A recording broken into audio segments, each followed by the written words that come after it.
안녕하세요. 답 없는 인간과 결혼했다가 지옥에서 빠져나온 저의 이혼 이야기를 해볼까 합니다. 애초에 결혼한 것부터가 잘못된 선택이었지만 그래도 더 늦기 전에 새 출발을 결심했기에 지금은 잘했다고 생각합니다. 저는 그냥 평범한 중소기업 대리였고 남편은 자영업자였습니다.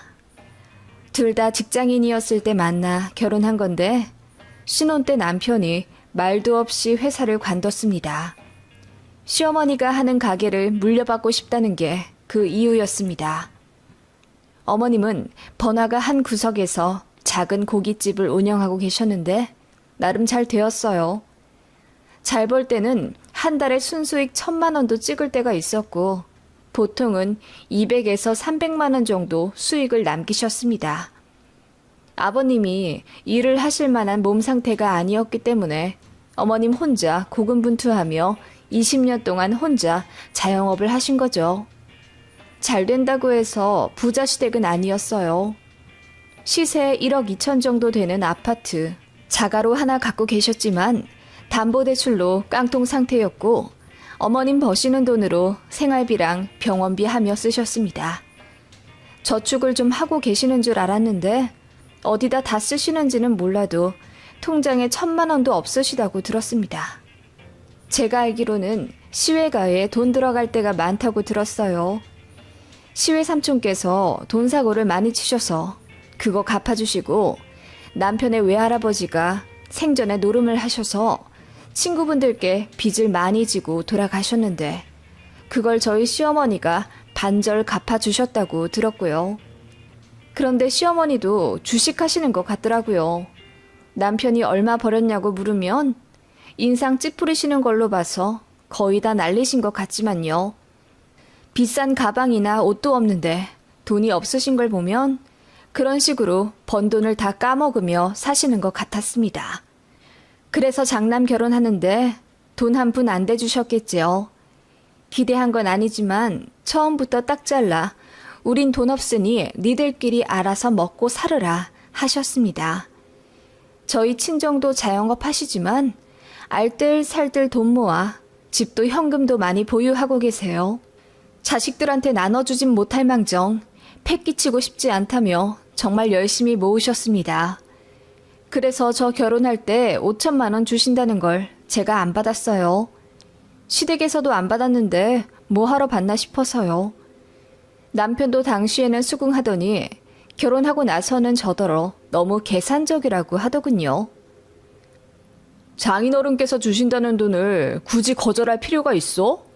우리 집에서 안 받았다고 너네 집에서도 안 받는 건 너무 속물 같은 계산이지.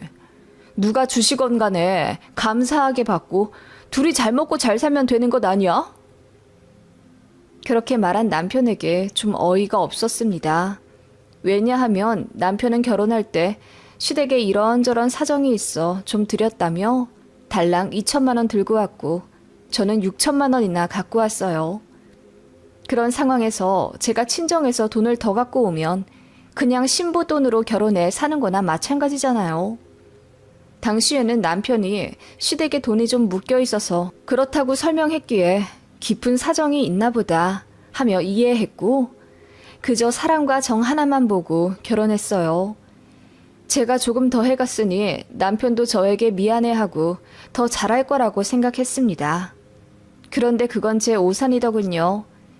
신혼집을 구하려 하는데 제 직장이랑 조금 더 가까운 곳이 신도시 비슷하게 발전하고 있어서 여러모로 조건도 좋아 거길 계약하자고 했더니 남편이 싫다더군요.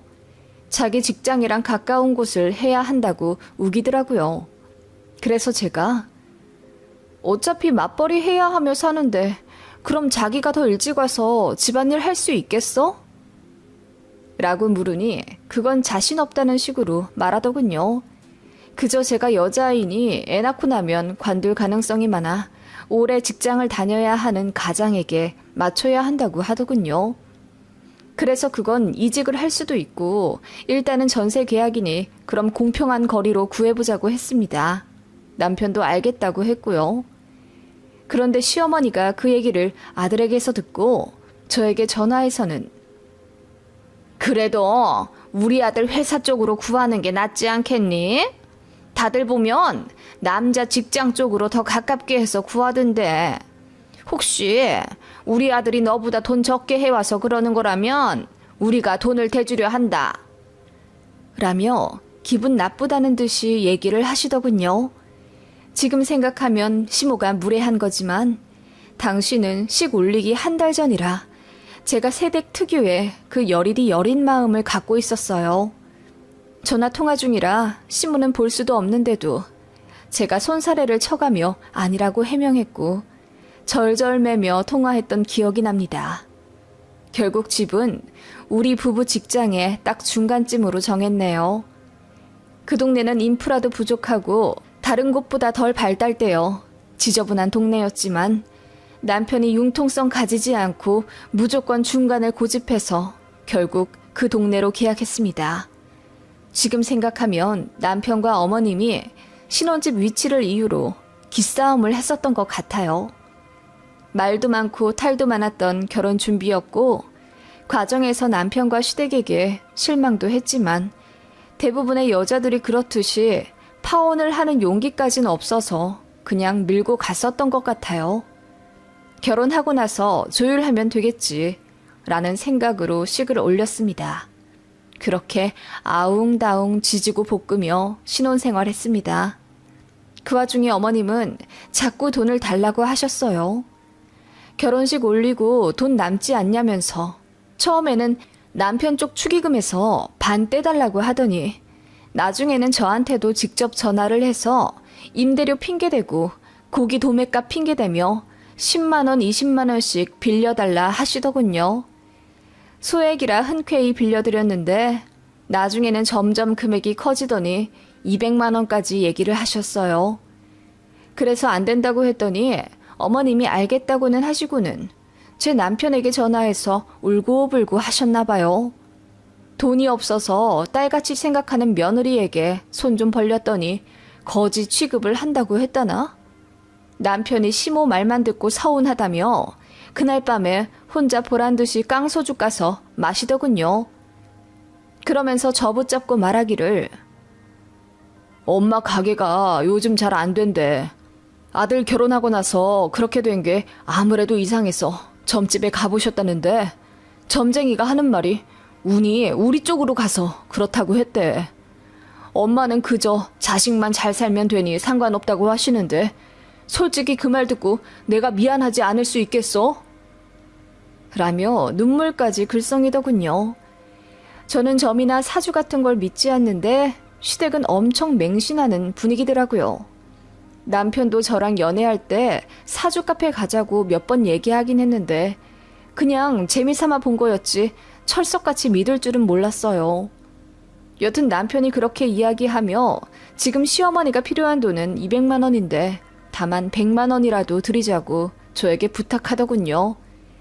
그래서 제가 앞으로도 계속 돈 달라고 하시면 어떡하냐고 했더니 남편이 그건 자기가 책임지고 맡겠다고 하더군요.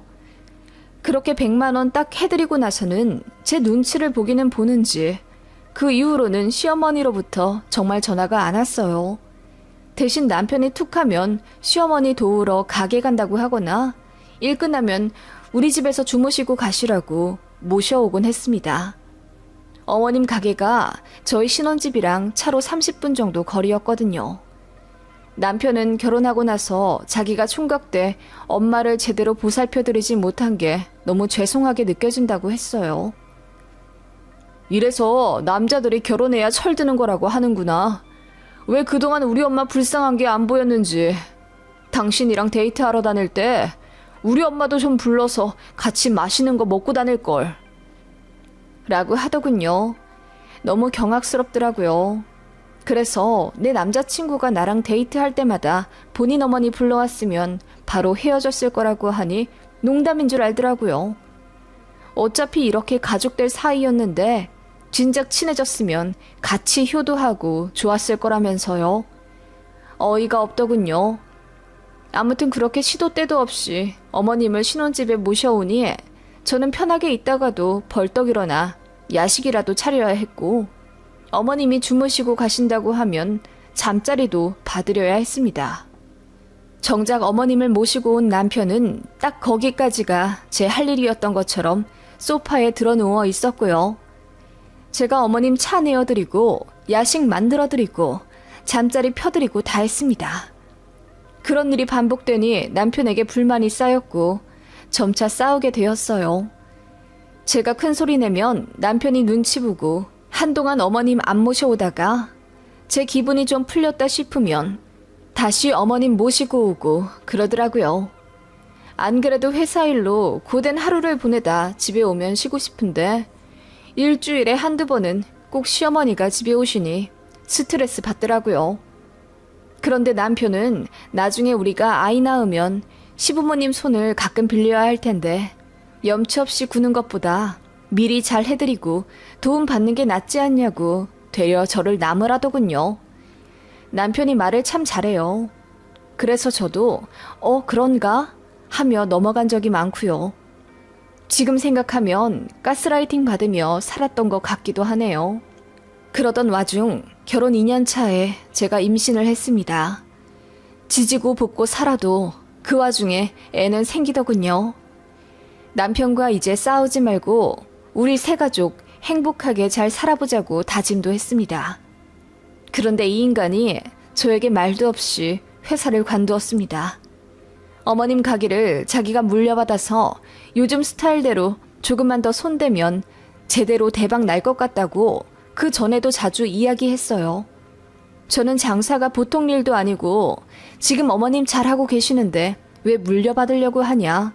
시기상조다 라고 하며 말렸지만 결국 제 허락을 받는 것에 자신이 없었는지 사표부터 내고 왔더라고요. 그때가 임신 5개월이었어요. 남편 때문에 울면서 회사 다녔네요. 이왕 그렇게 사고 친 거 제대로 해보라고 했더니 인테리어 하게 돈 좀 달라고 하더군요.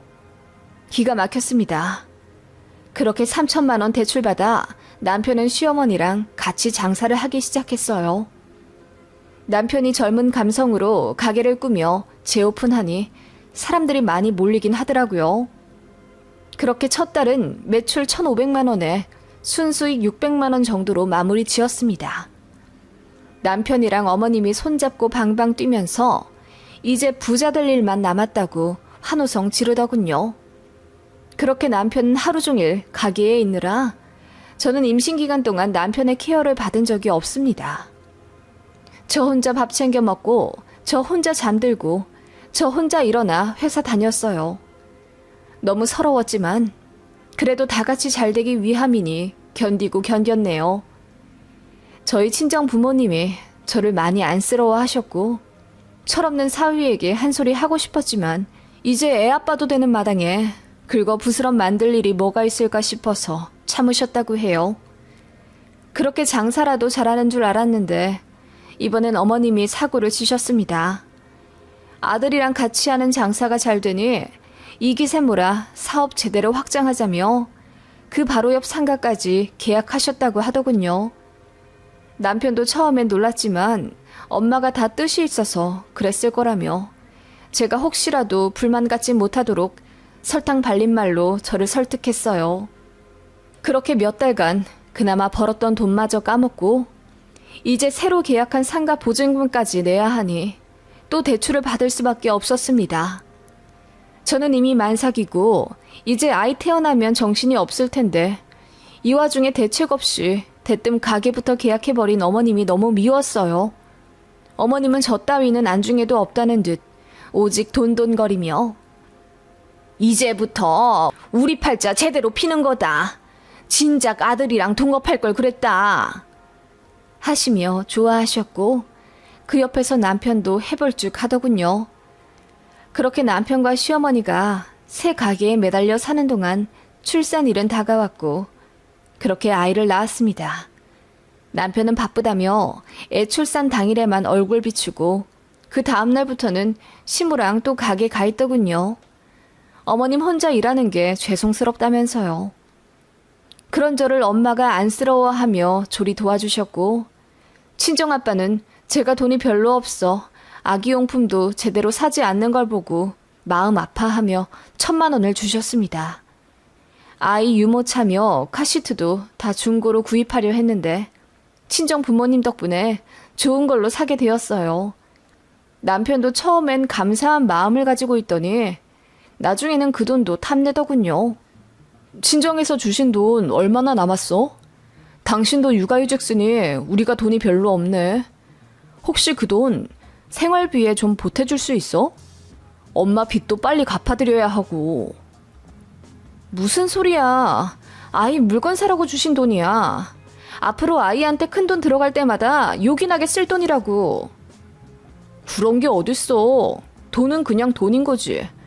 지금 당장 우리 가게 월세부터 내야 나중에 애 물건도 살 수 있을 것 아니야. 월세부터 내자니? 이번 달 매출 잘 안 나왔어?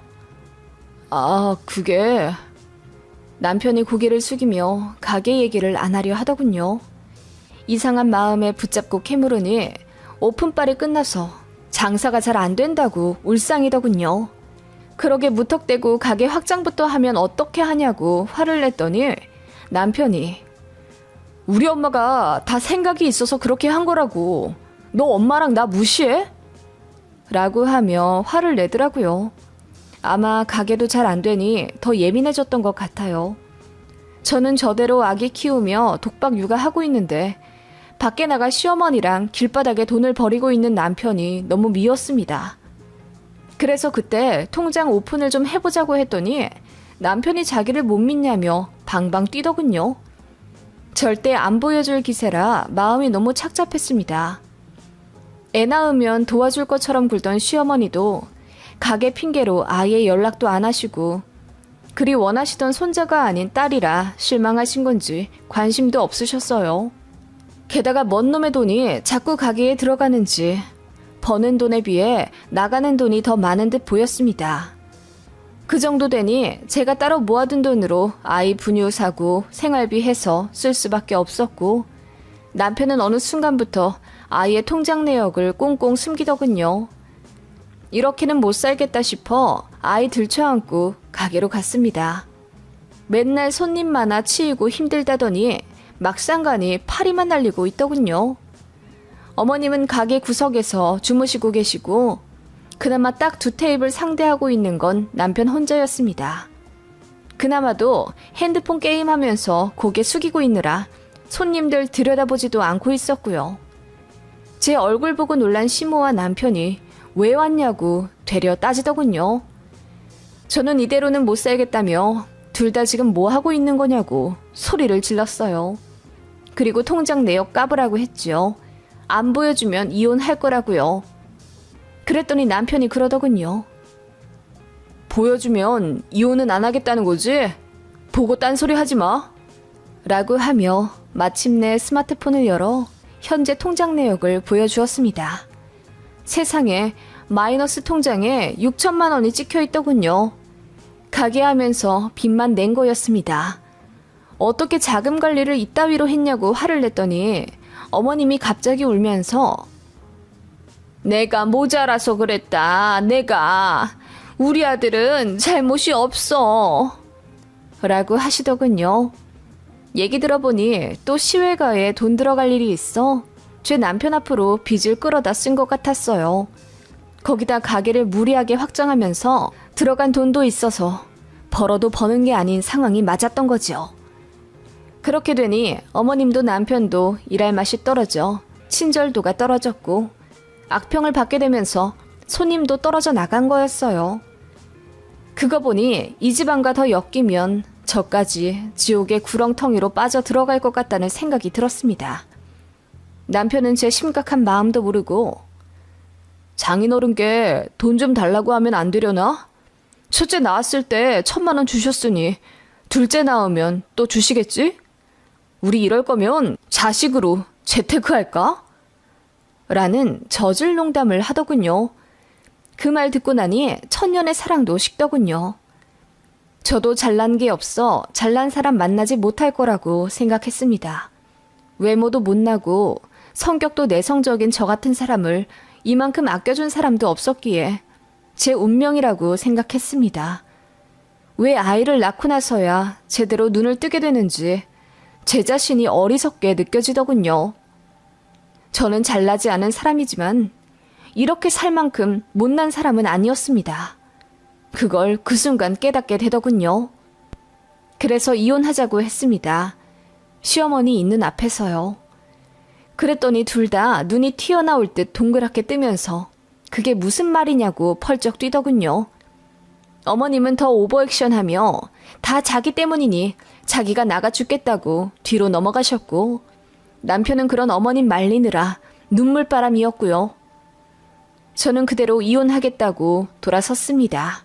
남편이 적반하장으로 나오며 애 딸린 이혼녀로 사는 게 쉬운 줄 아냐고 비아냥대더군요. 그 말 들으니 신기하게 더 힘이 나더라고요. 그 와중에 참 잘된 것은 신혼집 전세 계약을 제 이름으로 하였고, 대출금 갚은 내역도 다 제 이름이라 재산 분할하기 깔끔하더군요. 남편이 이혼 안 하겠다고 버티길래 소송 걸었습니다. 오랜 시간 동안 재판하느라 많이 힘들었지만 변호사님 덕분에 잘 끝냈어요. 말도 없이 회사 관두어 임산부 혼자 생계 책임지게 한 점, 큰돈 들어가는 일마다 상의 없이 대출받은 점, 육아에 참여 안 한 증거 등을 내세워 남편이 유책 배우자가 되었고, 위자료로 2천만 원, 양육비 매달 80만 원 받기로 결론 났습니다. 그리고 한부모 명목으로 넣은 청약이 당첨되어 아이와 제대로 된 아파트 들어가 지금까지 잘 살고 있고요. 다행인 점은 아이가 워낙에 건강 체질이라 저 혼자 워킹맘 하면서 발 동동거릴 일이 거의 없었다는 점입니다. 지금은 초등학교 3학년인데 아빠 없이도 밝고 건강하게 잘 크고 있습니다. 어찌나 똑부러지는지 한글 따로 가르치지도 않았는데 5살에 혼자 떼었고, 공부시키지도 않아도 알아서 잘하고, 책을 워낙 좋아해 저 오기 전까지 도서관에서 책에 코박고 있습니다. 전 남편과 결혼한 것은 제 인생의 오점이었지만 제 아이를 얻은 것은 제 인생에서 가장 찬란한 빛이었습니다. 저도 아이를 위해 열심히 살다 보니 회사에서도 인정받아 지금은 팀장으로 일하고 있고요. 회사도 어느덧 많이 커서 중견기업을 향해 달려갑니다. 실수는 실수에서 그쳐야 합니다. 실수라는 걸 깨달았을 때는 좌절에만 빠져있지만 말고 빨리 그 자리에서 빠져나오는 게 중요한 것 같아요. 저 같은 분들이 계실까 하여 저의 이혼 이야기를 들려드려 봤습니다. 혹시 사이다 원하시는 분들이 계실까 해서 전 남편과 시모 근황도 알려드리자면, 당연히 그 고깃집은 빚만 지고 망했고요.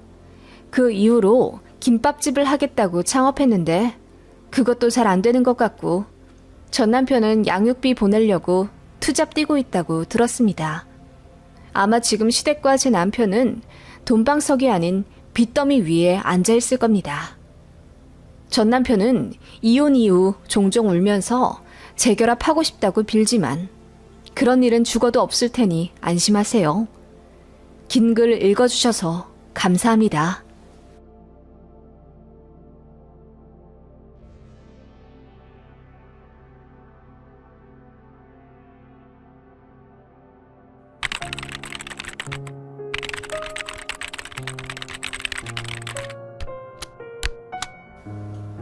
안녕하세요. 오늘의 사연 시작합니다.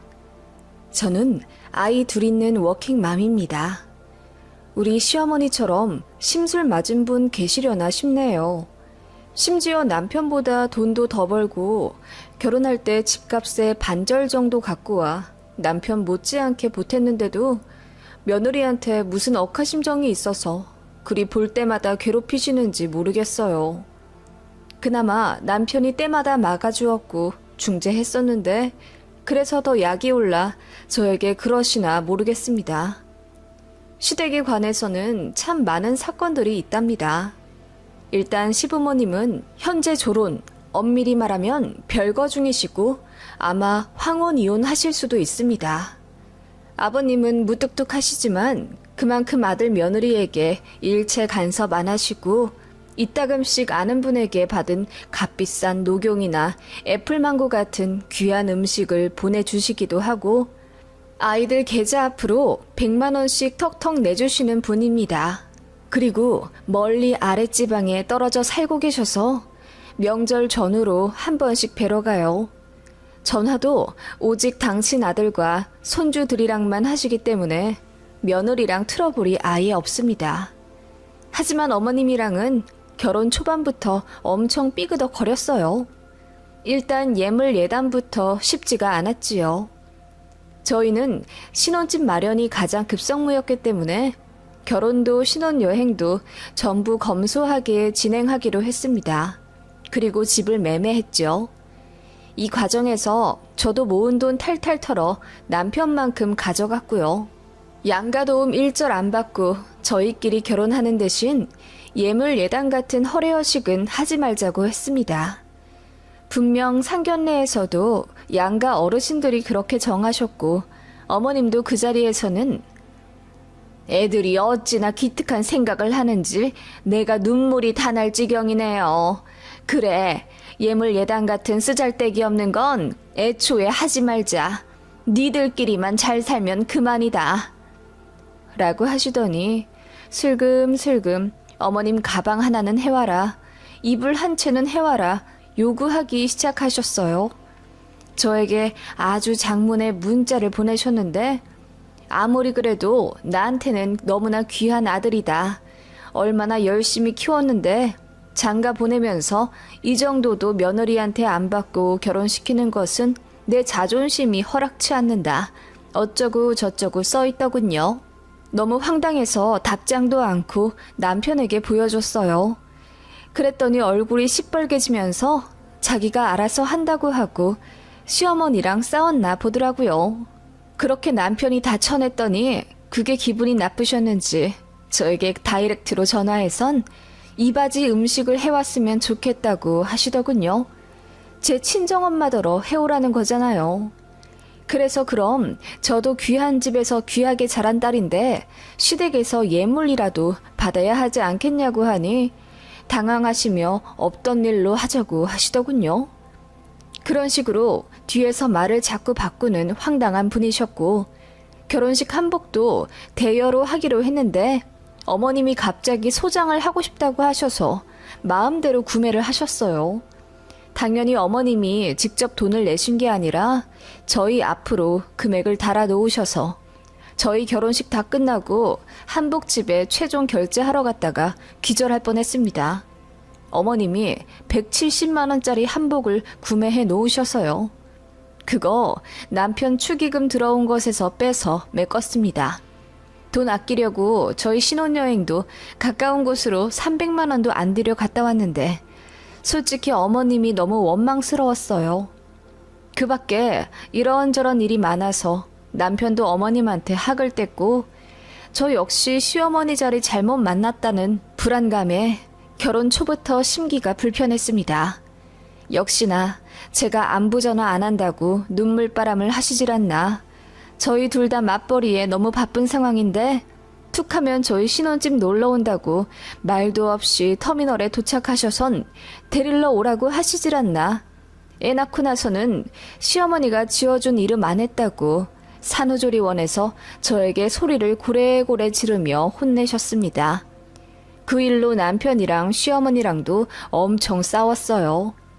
저도 시어머니 때문에 남편한테 하소연하는 일이 잦았고 남편도 본인 어머니가 너무 선 넘는다는 것을 알기에 항상 언성 높여가며 자제시켰어요. 솔직히 말해 남편 총각 시절에는 어머님이 관심도 별로 안 두고 본인 삶을 즐기기 바쁘셨다는데 결혼시키고 나서 이렇게 내 아들 거리시는 것도 황당했습니다. 아무튼 산후조리원 일은 정말 시어머니랑 절연 직전까지 갔었네요. 어머님이 울면서 내가 우리 아들이 낳은 새끼 이름도 못 지어주냐? 그런 시어머니라 제가 정이 떨어질 수밖에 없었고 이래서 시짜 하는 거구나 싶었지만 제 주변을 다 돌아봐도 다들 고부관계가 좋고 시어머니랑 잘 지내는데 저만 이런 상황이라 속이 쓰리더군요. 남편도 본인 어머니가 시어머니가 되니 180도 바뀌어 버린 것에 적응하지 못했고 또 실망한 것 같더라고요. 다행히 남편은 늘 제 편이 되어 주어서 큰 부부싸움까지 간 적은 없었는데 문제는 시어머니가 저만 보면 그렇게 심술을 부리신다는 거지요. 그래서 시댁에 가기도 싫었습니다. 가봤자 어머님이 이 핑계 저 핑계 대며 계속 저를 부엌대기로 쓰려고 하시고 제가 남편한테 뭐 하나라도 시키면 그렇게 대놓고 째려보세요. 네가 해도 되는 걸 꼭 그렇게 남편을 시켜야겠냐?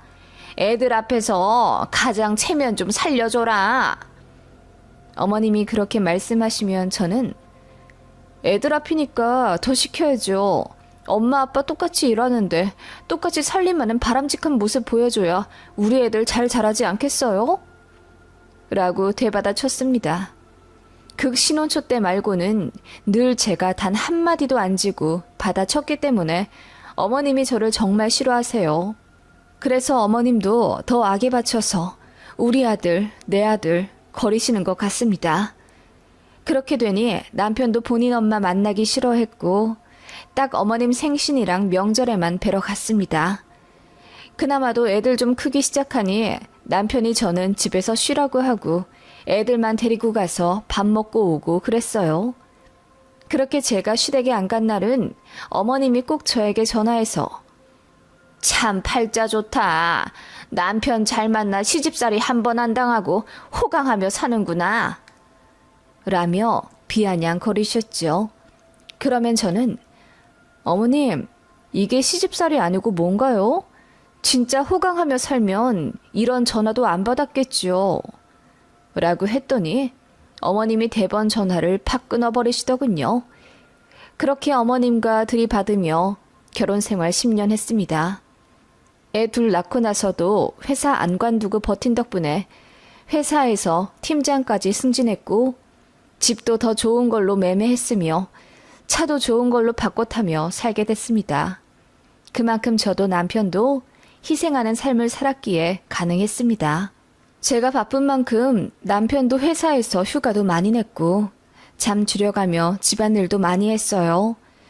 서로 불만 갖지 않고 배려한 덕분에 그 어느 가정보다 굳건하고 행복하게 자리 잡을 수 있었다고 생각합니다. 그렇게 치열하게 사는 저를 보며 친정 부모님은 딱하다며 안쓰러워하셨고 어머님은 독하다고 표현하셨네요. 그래서 그런지 같이 밥 먹으러 가게 되면 어머님이 그렇게 제 입에 들어가는 음식을 아까워하셨습니다. 어떤 식당을 가든지 늘 반찬이랑 메인 음식을 티나게 제 남편 앞으로 밀어버리는 시어머니의 행동에 남편이 인상을 찌푸리며 되돌려 놓아도 잠깐 한눈 파는 사이에 꼭 바꿔 놓으시더군요. 보통은 손주들 많이 먹으라고 애들 앞으로 음식을 밀어주지 않나요? 저희 시어머니는 애들 앞에서도 그러세요. 네 아빠가 얼마나 고생하며 사는지 아니? 아빠한테 잘해라. 아빠도 수고를 많이 하는 건 맞지만 어쨌든 애들한테 더 신경 쓰는 건 엄마랑 비할 때가 못 되는데 어머님이 그렇게 이야기하니 애들도 거부감이 들지요. 그래서 우리 애들은 친할머니 별로 안 좋아합니다. 남편도 어머님 그런 모습 보기가 싫으니 만나서 식사하게 되면 이제 뷔페로 가자고 하더군요. 그래서 각자 덜어먹으니 어머님이 그나마 그런 행동을 덜 하셨습니다. 그치만 제가 접시를 비울 때마다 너는 어찌 그리 잘 먹니? 네 남편보다 더 잘 먹는 것 같다. 집에서도 그러니? 라며 꼭 듣기 싫은 말씀을 하세요. 그걸 남편이 자리 비웠을 때만 교묘히 말씀하시곤 하셨지요. 참 답없는 시어머니예요. 제가 잘 안 만나려 하는 이유를 아시겠지요?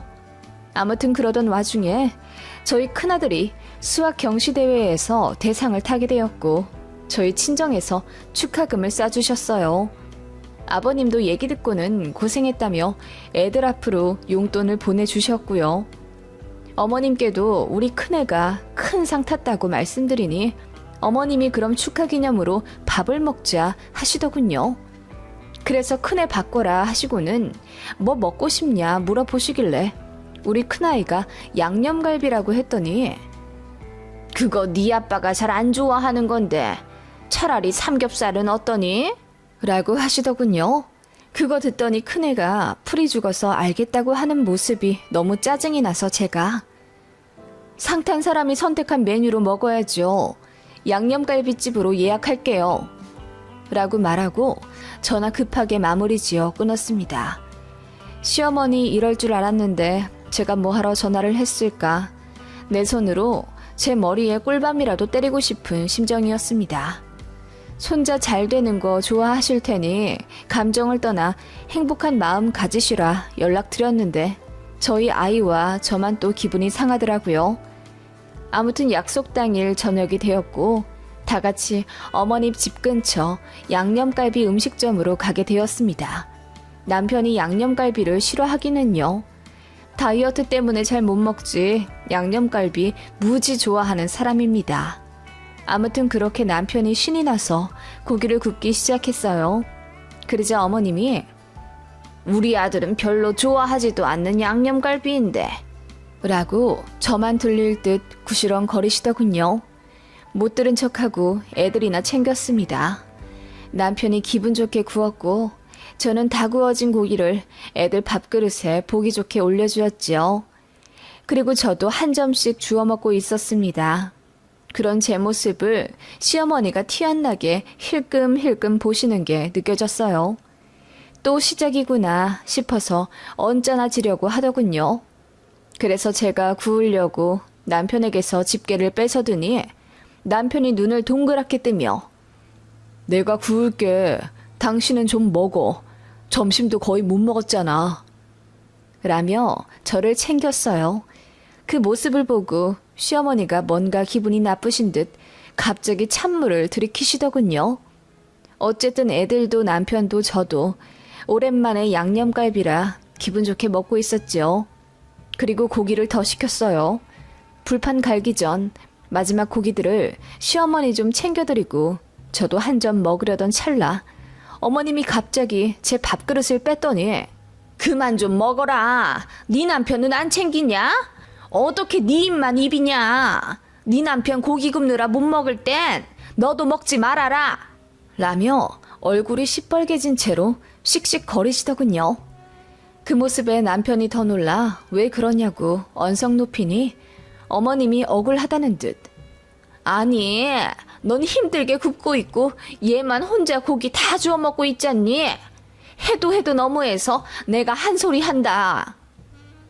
라고 하시더군요. 그 모습에 남편이 더 화가 난 듯이 아니 와이프보다 내가 더 먹고 있는데 무슨 말씀이에요. 나 혼자 지금 2인분은 좋게 집어먹고 있구만. 그리고 와이프 오늘 밥솥에 밥이 별로 없어서 우리한테 다 주고 와이프는 카스테라 하나 먹었어요. 라고 대들었지요. 그러자 어머님이 어떻게 손주들 앞에서 지 와이프 편을 들고 지 엄마한테 이렇게 소리를 지르냐며 황당하다고 하시더군요. 네가 이러니까 며느리가 날 우습게 보는 거지. 내가 아까부터 봐왔다. 네 그 잘난 와이프가 고기를 20점은 더 먹더라. 어머님은 제가 고기 먹는 걸 다 세어보고 계셨던 거예요. 소름이 돋더라고요. 그래서 제가 조용히 일어나서 애들한테 카드를 쥐어준 뒤 편의점 가서 맛있는 거 사 먹고 차에 들어가 있으라고 했습니다. 상황 판단이 되었는지 애들은 조용히 카드 들고 식당을 나갔고요. 그것 보고 나서 어머님을 보며 입을 열었습니다. 어머님, 맞아요. 저 고기 20점은 좋게 먹었습니다. 그런데요, 제 친정엄마 같았으면 20점이나 먹은 게 아니라 20점 밖에 안 먹었냐고 하실 거예요. 그러자 어머님이 무슨 뚱딴지 같은 소리를 하냐는 표정으로 저를 보시더군요. 어머님한테 제 남편이 귀한 자식인 것처럼 저 역시 저희 부모님한테 귀한 딸이라고요. 그런데도 저희 부모님이 사위 올 때마다 좋아하는 음식으로 한가득 차려내어 주세요. 이 사람 제 친정 오면 살쪄서 간다고 투덜거려요. 그러자 어머님이 입을 삐쭉 내밀며 무슨 소리를 하려고 이렇게 서론이 기냐며 투덜대시더라고요. 어머님 아들이 처가에 잘하는 사위라서 저희 부모님이 잘해주시는 줄 아세요? 어머님한테는 잘난 아들이겠지만 솔직히 말해 그렇게 잘난 사위도 잘난 남편도 아니에요. 저희 부모님은 그냥 상식적으로 대해주시는 것 뿐이라고요. 그 말에 어머님이 화들짝 놀라며 그럼 내가 상식적이지 않은 노친네라는 말을 하려는 거냐? 라고 하시더군요. 아니요, 전 그런 말 안 했는데요. 제가 그런 말 안 해도 어머님이 저한테 그렇게 하신다는 거 알고 계신 거네요? 그랬더니 어머님이 아무 말 못 하시더라고요. 남편도 얼굴이 벌개져서는 와이프한테 미안하니 제발 그런 짓 좀 하지 말아라. 이제 찾아오지도 않을 거다. 큰 소리 쳤고요. 저는 그럴 때면 아무 말도 안 했었는데 그날만큼은 동조했습니다. 맞다고요. 시어머니 만나러 갈 때마다 오늘은 어떤 상처를 입고 돌아오려나 싶어 가슴이 두근거릴 정도였다고요.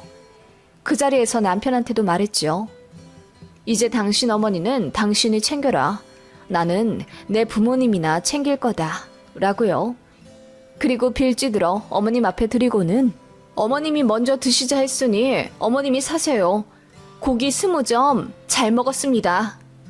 라고 했습니다. 당황해 하시더군요. 그동안 저희랑 밥 먹으면서 단 한 번도 어머님이 계산하신 적 없으세요. 늘 저희가 사드렸죠.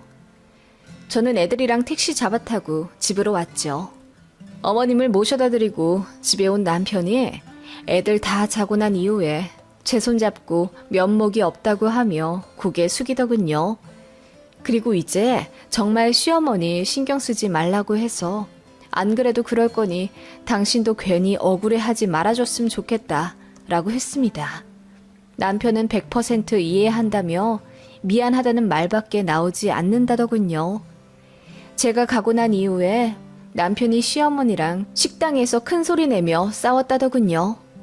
뭐라고 했는지는 모르지만 아마 남편도 어머님한테 쌓인 것들이 있었겠지요. 결혼 전엔 아들한테 관심도 없더니 결혼하고 나서 괴상한 짓 하시는 게 어이없기도 했겠고요. 아버님이랑 사이가 안 좋아 결혼한 아들네 부부한테 집착한 것도 남편은 이미 눈치채고 있었어요. 그래서 이제 더 어머님이랑 거리 둘 거라고 하더군요. 어머님이랑은 그 이후로 1년 반 동안 연락 단 한 번도 안 했어요. 얼굴도 안 봤고요. 그 안에 어머님이 손가락이 골절되셨는데 제가 병원 가보려고 하니 남편이 말리더군요. 이러면 자기가 애쓴 이유가 없다나? 그래서 전화 한번 드렸더니 어머님이 귀가 팍 죽어서는 고분고분하게 대답하시고 조용히 끊으시더라고요. 남편은 자기가 알아서 어머님 보조 간병인 구하고 묵묵히 아들로서 책임을 다하더군요. 생각해보니 그게 맞다고 하면서요. 장인어른 장모님이 다치시면 사위는 전화 한번 드리는 게 다일 텐데 본인도 알게 모르게 저에게 기댔던 것 같다며 반성하더군요. 반성할 만큼 못한 남편은 아닌데 어머님 때문에 괜히 여럿 마음만 불편해졌네요. 여튼 저희 부부는 그날 이후로 더 끈끈해졌고 저도 시어머니의 전화와 만남에 대한 압박에서 자유로워지니 한결 마음이 편하네요. 어머님이 정신을 차리실진 모르겠지만 나중에 저한테 진심으로 미안해 하실 날이 온다면 저도 최소한의 도리 정도는 하고 싶네요.